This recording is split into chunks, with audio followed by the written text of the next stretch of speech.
Kita mulai ya. Bismillahirrahmanirrahim. Assalamualaikum warahmatullahi wabarakatuh. Waalaikumsalam warahmatullahi wabarakatuh. Alhamdulillah.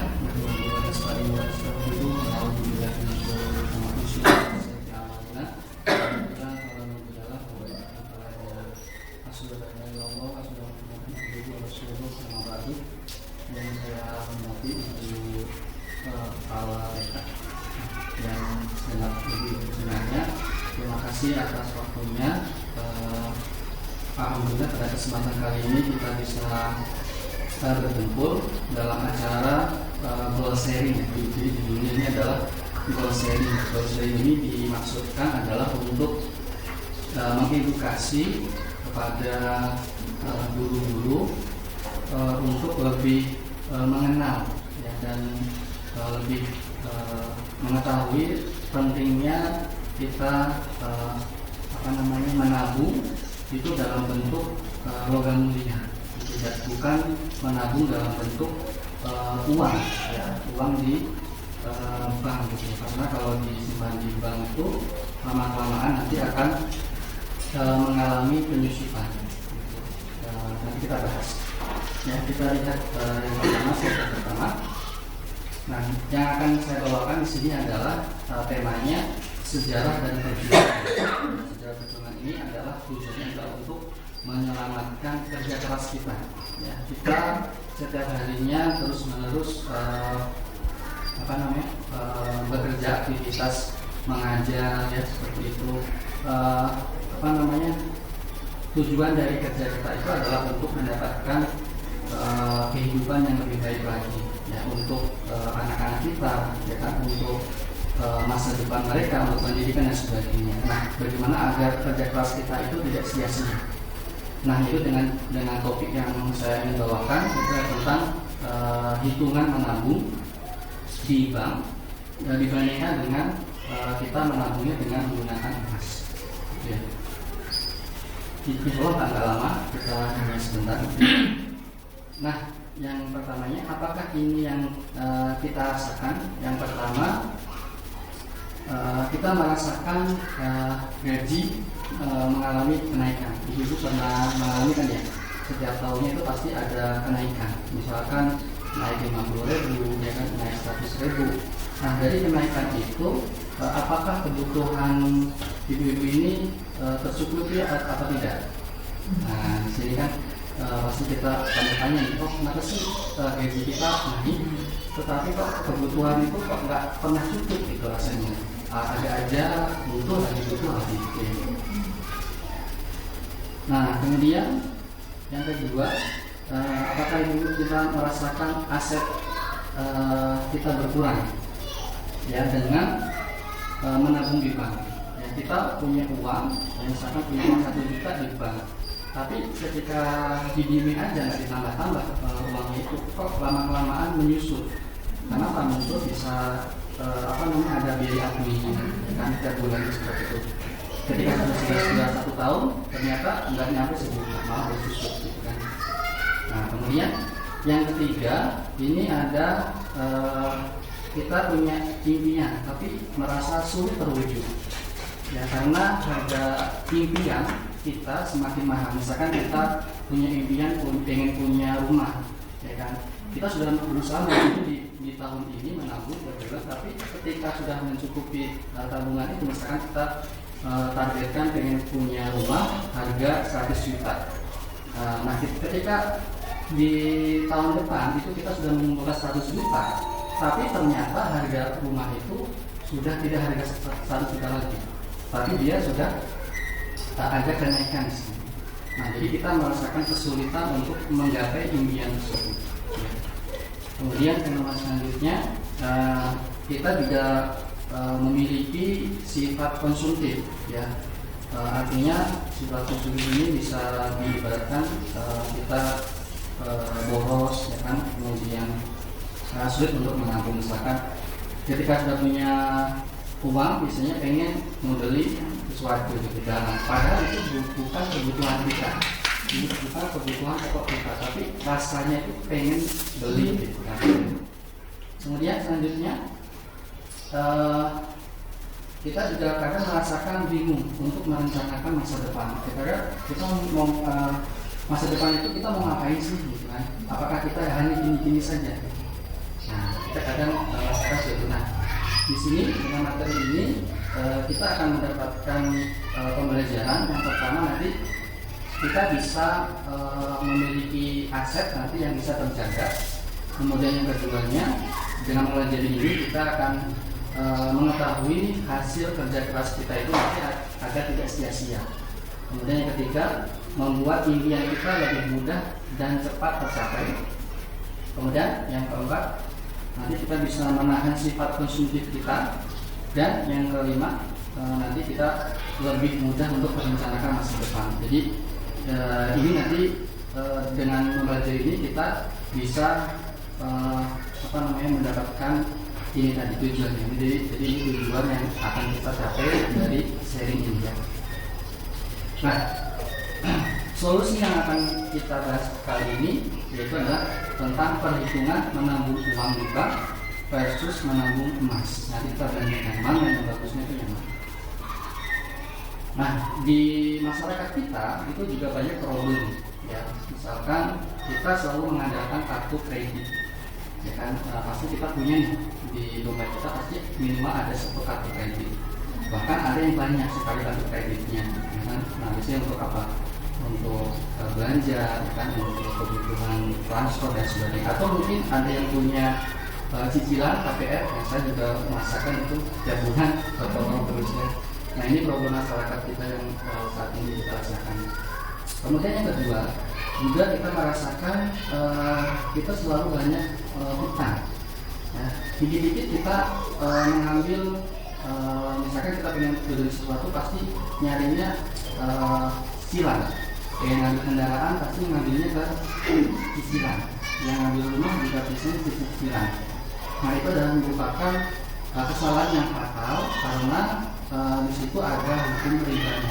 Ya, jadi riba itu sangat mengerikan sekali kalau kita tidak hati-hati dalam mengambil angsuran tersebut. Jadi kita selamanya akan terpaut hutang terus, dan ketika kita sudah lunas hutang itu, nah pasar itu pengen ngambil barang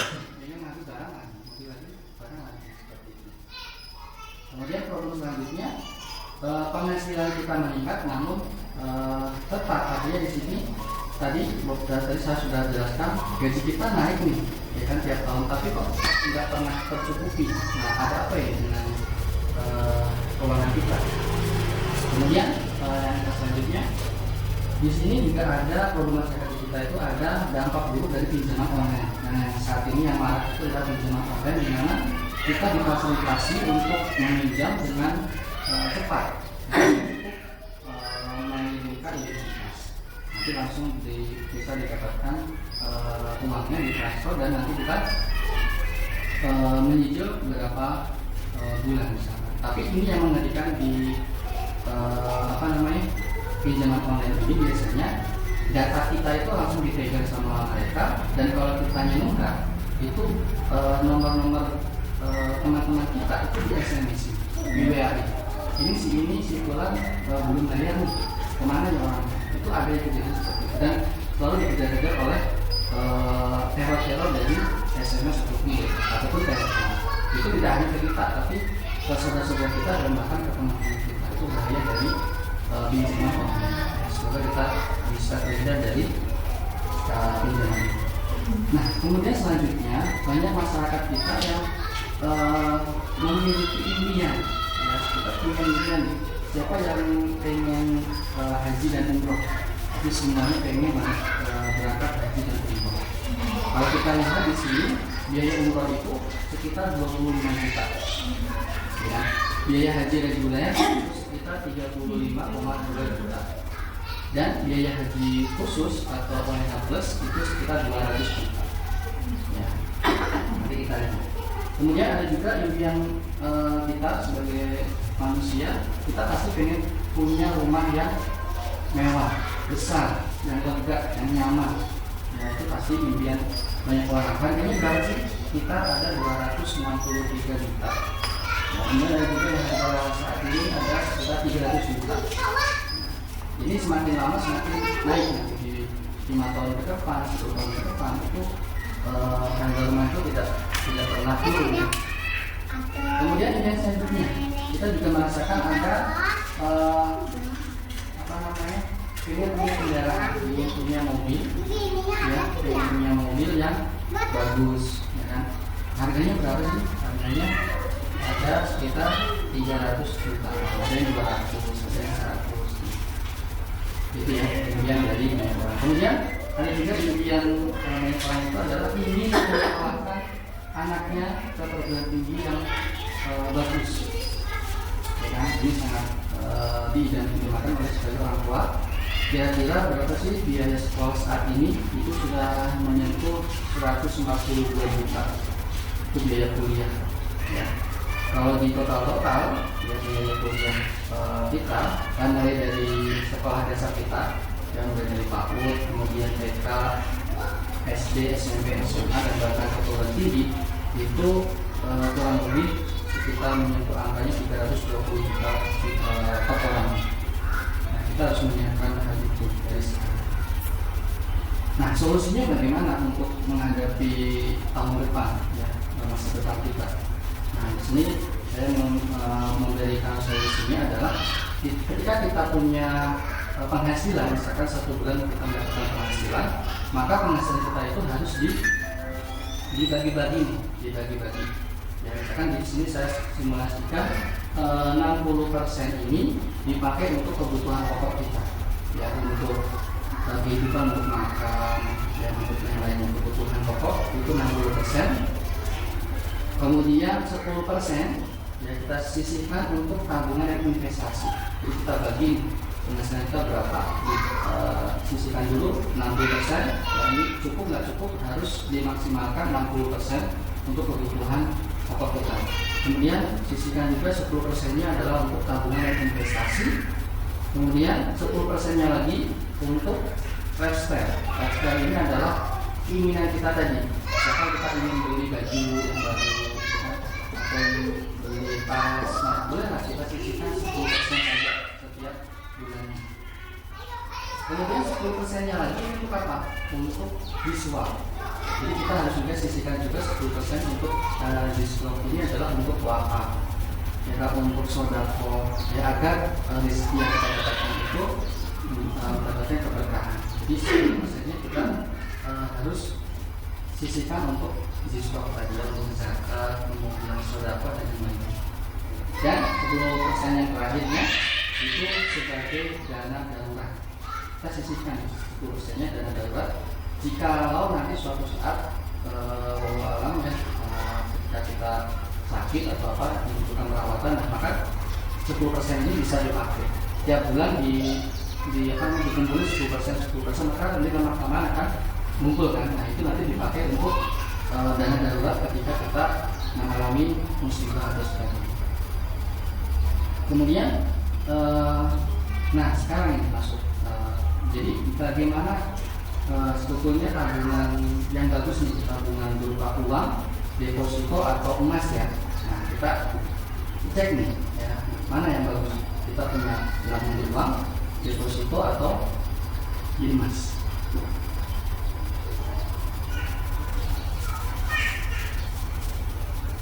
Nah, di sini saya gambarkan ini data statistik Bank Indonesia. Inflasi sebesar 5-8% per tahun. Ya, itu artinya adalah harga barang dan jasa itu naik 5-8% per tahun. Apa sih itu inflasi? Kira-kira apa itu inflasi itu? Inflasi itu nggak ngerti ya. Inflasi itu ya kita punya uang, ya, tapi nggak bisa membeli barang yang kita inginkan.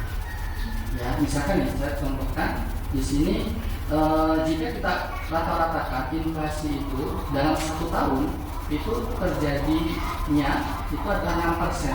Jadi kenaikan harga barang ya itu mengalami kenaikan setiap tahunnya itu adalah 6%.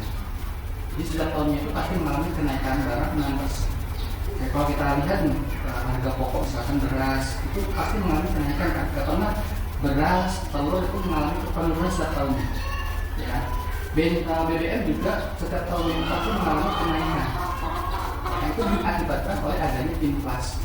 Kenapa adanya inflasi? Karena mata uang kita, ya rupiah itu tidak bisa mengikuti perekonomian dunia. Akibatnya nanti terjadi tadi menaikkan. Jadi solusi dari pemerintah itu adalah untuk menaikkan itu agar dia bisa membayar hutang. Kalau kita lihat itu hutang Indonesia itu sangat tinggi sekali, di atas hampir 300 triliun. Ya, data terakhir saya lihat dulu segitu.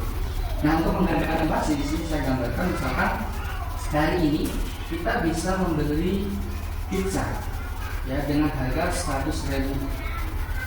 Nggak mungkin nanti satu tahun ke depan itu harga 100.000 pizza ini bisa didapatkan di tahun 2022. Kalau misalkan terjadi inflasinya itu adalah 6%. Kalau misalkan terjadi kenaikan 6%, maka tahun 2024 harga saya itu bisa menjadi 106.000. Oke kan? Jadi ketika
investasi tadi, maka dia sedikit demi sedikit dikeluarin emasnya untuk dikembalikan lagi ke saham seperti itu. Nah, apakah nanti mengalami kenaikan, mengalami penurunan lagi di tahun depan? Ya, itu belum tentu. Kalaupun misalkan turun, itu nggak seberapa. Ya. Kemudian, nah di sini ini kalau yang grafiknya standar ya seperti ini. Jadi kesimpulannya adalah emas itu adalah tabungan terbaik. Sepakat? Sepakat ini. Jadi kesimpulannya adalah tadi kalau dari tabungan di bank seperti itu, deposito seperti itu, kalau di emas seperti ini. Ya, itu mungkin itu masih siap lanjut apa cukup? Kalau cukup nggak apa-apa. Saya akhiri. Kalau misalkan butuh apa, ada waktu ini pengen ada waktu lain misalkan boleh sampai di sini. Kalau misalkan masih penasaran, ini masih ada kelanjutannya. Saya kembalikan lagi. Kalau tabungan emas itu harus tiap bulan, berarti berapa per bulan ditentuin atau gimana? Iya, kita seperti nabung aja. Misalkan kita dapat 0,1, yaudah kita istiqomah selama sebulan itu, setiap bulannya 0,1 tiap bulan. Nanti lama-lama kan nambah. Nah, di sini nanti kalau misalkan sudah punya 0,1 gram, ya 1 keping, dikumpulkan selama 10 bulan dan dapat 10 keping. Nah, itu misalkan saya pengen ditukarin ke yang lebih besar. Nah, itu bisa jadi 1 gram. Dan itu tidak ada tabungan wajib, artinya ketika bulan ini kita nabung, bulan ini kita enggak. Berarti harus diisi yang kosongnya itu atau gimana? Tergantung dari ibu gitu. Maksudnya jadi bukan termasuk kita bukan wajib yang harus yang diisi ya, enggak ada sisa uang atau itu ada tuntutan. harus diwajibkan untuk kalau ini kita ngambil tabungan tabungan emas di Pegadaian tuh yang berupa digital itu yang lebih karena kita nggak terima langsung fisiknya, tapi dalam bentuk angka-angka saja. Tapi kalau misalkan sudah terkumpul 1 gram, nah kita mau diambil fisiknya itu karena biaya cetak juga. Kita buat dengan nyicil tadi 0,1 gram tiap bulan, maka kita sampaikan fisiknya, jadi lebih aman, lebih enak gitu, dan dibandingkan dengan menyicil emas di Pegadaian atau di bank, karena kita hanya dapat di buku tabungan itu nominalnya sekian. Jadi lebih enak dipegang fisiknya, dan itu meminimalisir tadi ada unsur-unsur yang bahaya tadi. Nah, gitu. Kalau ini kan ketemu uangnya langsung dan emasnya dipegang, itu lebih aman. Itu mungkin sedikit. Berarti nggak bisa diambil di tengah-tengah ya? Apa harus gimana gitu?